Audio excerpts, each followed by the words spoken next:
Hi, I'm Norm Abram. Welcome to the New Yankee Workshop.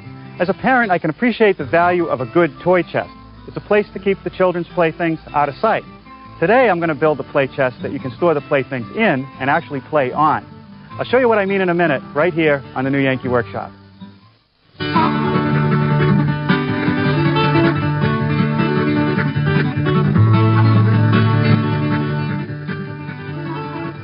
Now, one of the things we had to concern ourselves with is not having the lid slam. So I was able to find these closers, which are very good because you can just let go of the lid, it goes down by itself, and there's no chance that a child will get his hand in there.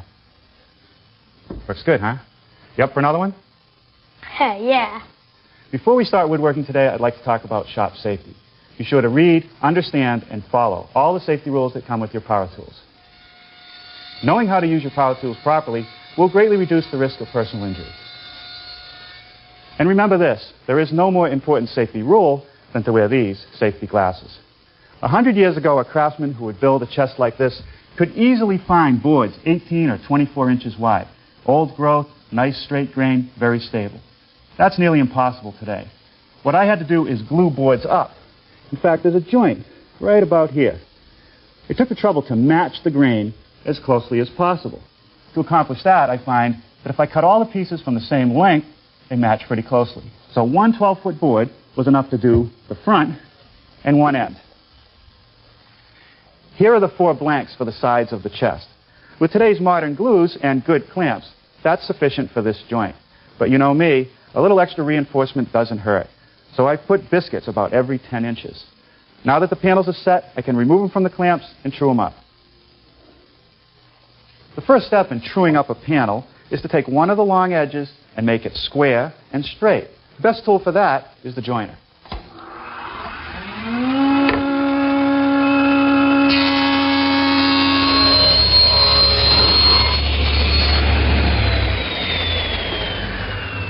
The next step is to rip the panel to width, making sure I keep the jointed edge against the rip fence.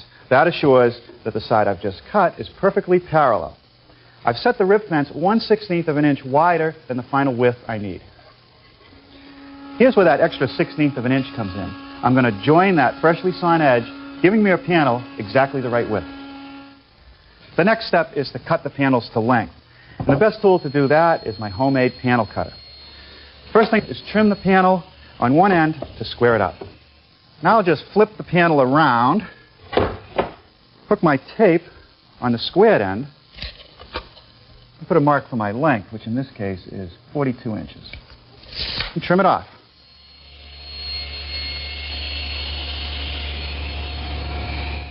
The corners of the chest are joined with through dovetails, and here's a sample I made to show you the parts.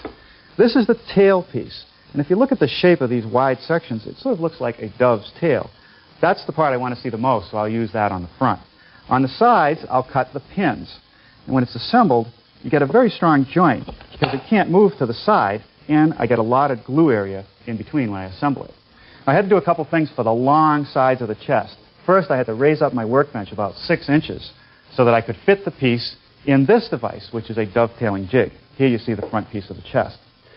With this jig, there's a series of fingers which can be adjusted to whatever dovetail pattern I would like, simply by loosening and moving the pins and tightening down these square drive bolts. Once the pin layout is set, I also have the dovetail layout. I simply flip the fingers over. Then using my router, which is equipped with a dovetailing bit and this little collar, if I run the collar between this narrow section, I'll cut out the material for the pins, leaving behind this material which forms the dovetail.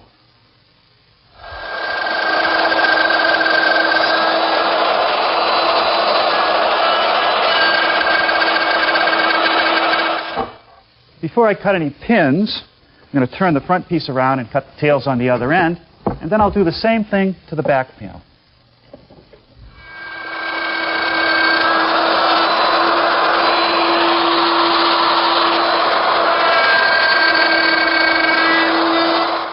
Now, with one of the sides clamped in the jig, I flip the finger assembly over.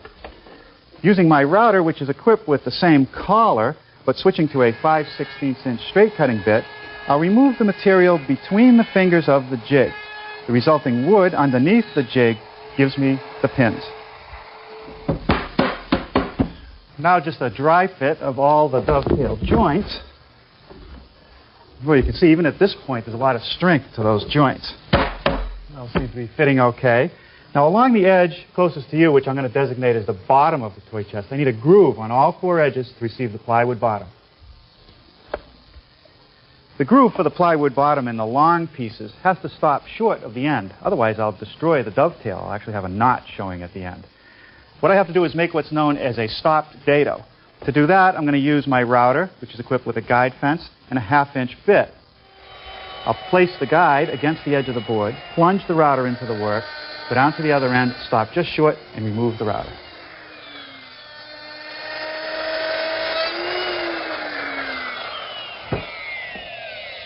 Now here on the end pieces, the groove can run all the way through because it doesn't show. Before I do any assembly of the chest, I want to sand all the inside surfaces. Now's the time to take care of that. Now before I start to do any assembly, I'm going to put a little masking tape right along the edge of the dovetail joints. And what that does is prevent some of the glue from spreading on the inside of the chest, making it much easier to clean up later. The trick here is that I have to move real quickly because I can't put anything together until I have all the glue applied, and I don't want to let the glue dry out at the same time. Okay, let's slip this side piece in first.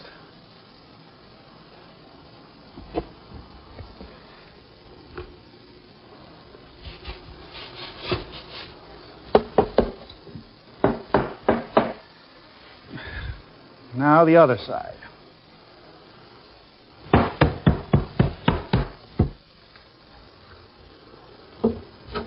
Okay, with the clamp set, there's one more thing I want to do before I set this aside to dry, and that's to remove this tape. It's done its job, but I don't want it to end up stuck there permanently. While the glue sets up, let's turn our attention to the top and the checkerboard. The top is another piece of MDO plywood, except this is 3/4 of an inch thick. What I want to do is route out an area so that I can install these square pieces of hardwood that form the checkerboard. To do that, I'm going to use a straight edge clamp that I've put in position as a guide. The distance between the edge of the clamp and my layout line is equal to the distance from the edge of the router to the cutting edge of the bit. I've set the depth of the bit to a little bit under 1/4 of an inch.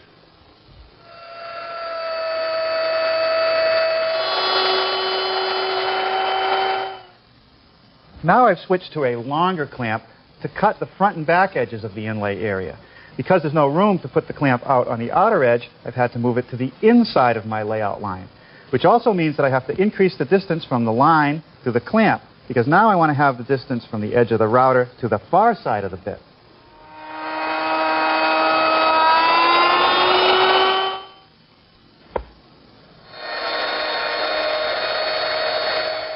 To remove the rest of the area of the inlay, I'm going to start with my router at one corner and move back and forth until I get to the other corner, always leaving a good base for the router.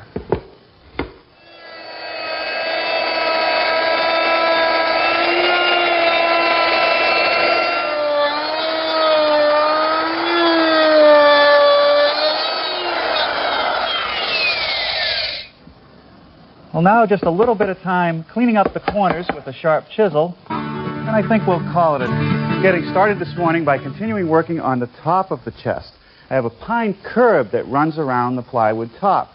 The back corners are joined with dovetails, just like the bottom of the chest.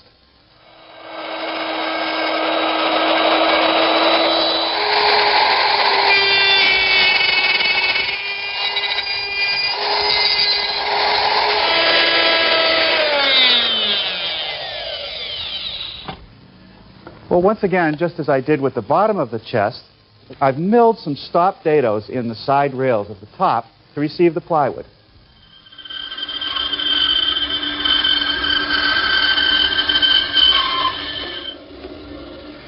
I've just cut a curve on the front edge of the side rails. That'll be sanded smooth at the drum sander.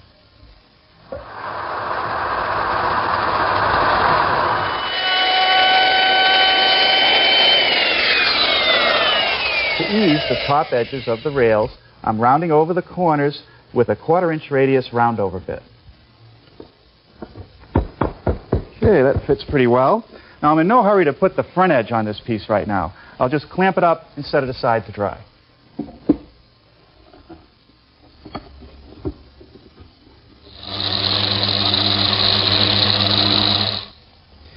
At the bottom edge of the chest, I've installed a decorative base.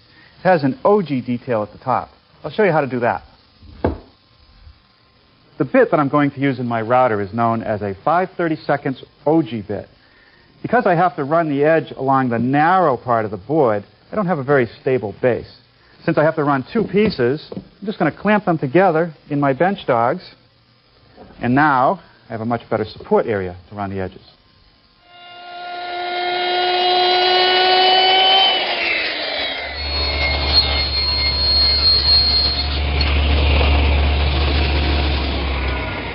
By making two passes on my table saw, I've created a rabbet in that decorative molding. That allows it to sit under the edge of the chest all the way around. The corners will get mitered and then reinforced with a biscuit.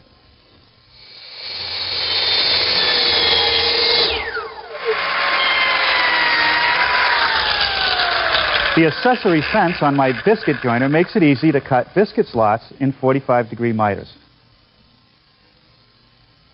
The base molding is just glued in the rabbet to the bottom of the chest, and I'll slip my biscuits in down through the slot.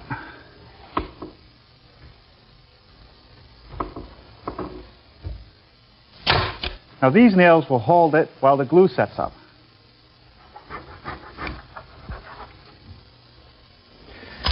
Let me show you how I make the squares for the checkerboard.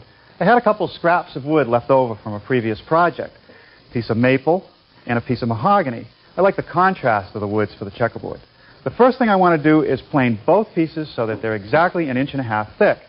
And one of the ways to do that is with a surface plane.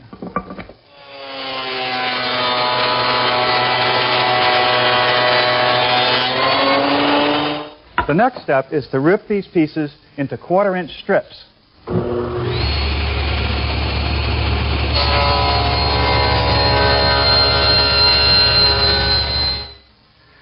Now I need to cut these strips into 1.5-inch long pieces. To do that, I've set up a stop block on my miter saw, made a couple test pieces. Now I'll cut them in groups of 3 at a time.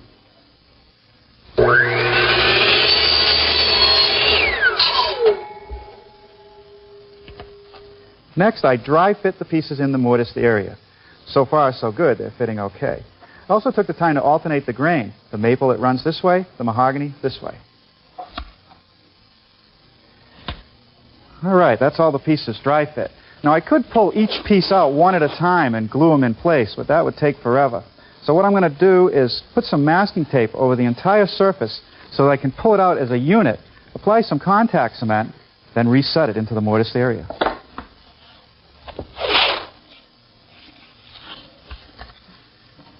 Now I'll just use a pencil to make a mark to key one corner, and hopefully I'll be able just to pop the whole thing out of here.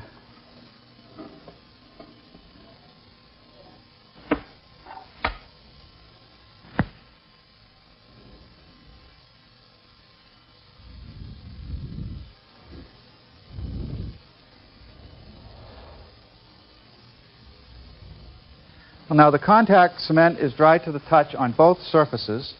So now I want to set it back into position, making sure to align the two witness marks, get it right in the corner, set into the mortise, drop it into place, work it in around the edges. Okay. Now just use this J roller to exert some nice even pressure on all the pieces to make sure the bond is complete. Now I'll just peel off the masking tape and give the entire surface some sanding.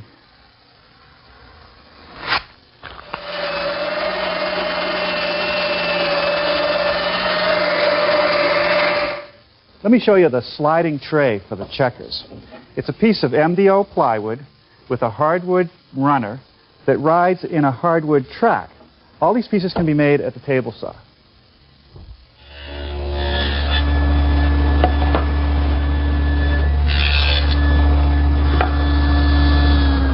The first step is to make a 1/4-inch groove in the center of 2 edges of the plywood tray using my 1/4-inch dado head cutter.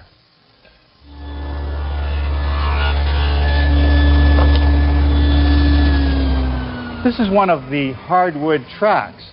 It receives a groove right down the center.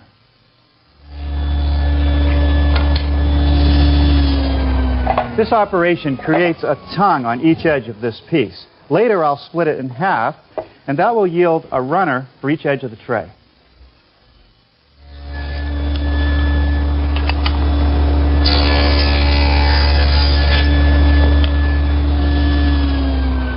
Before I split it, I've run dados down the center part of the piece to form tongues which will fit into the tracks I made earlier.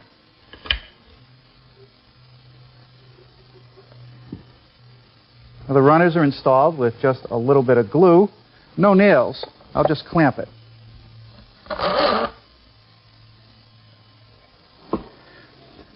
The tracks get attached to the bottom of the lid with glue and screws.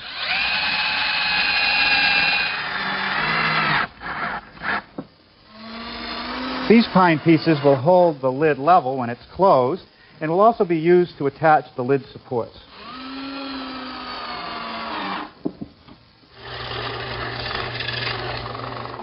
Now I'm drilling some 1 3/8" diameter holes with a Forstner bit to hold the checkers.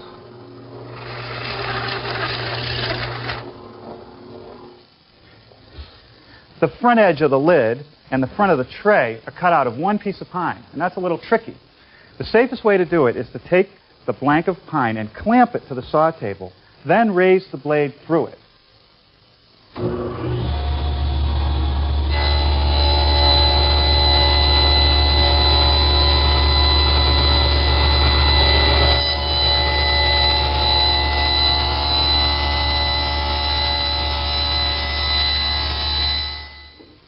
With the blade back down below the wood, I'll unclamp the piece, move it forward, clamp it down again, bring the blade up, and complete the cut.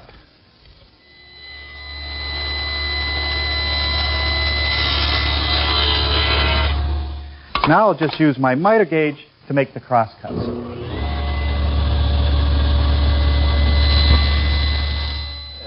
I milled a finger pull in the bottom of the pine strip using a cove bit.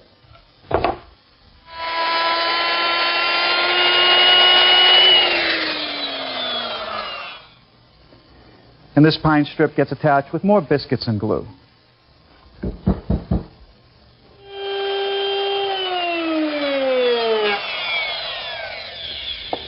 Using a laminate trimming bit with a ball bearing that's riding on a temporary piece of pine that I set in place, I can trim the back rail so that I'll be able to mortise a place for my piano hinge.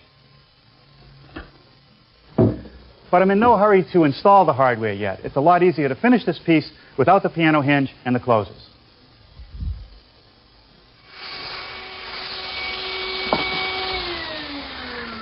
Now for our toy chest, all the pine parts, I took the time to put on a couple coats of gloss polyurethane. This MDO board was always meant to be painted, so I put some masking tape over the pine and the checkerboard, selected an acrylic latex paint that I wanted, and now I'm just putting on a couple thin coats.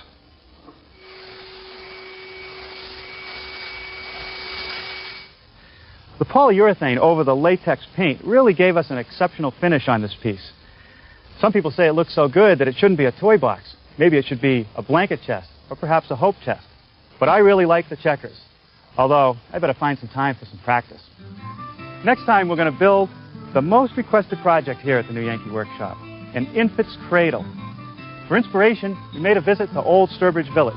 That's next time, right here on the New Yankee Workshop.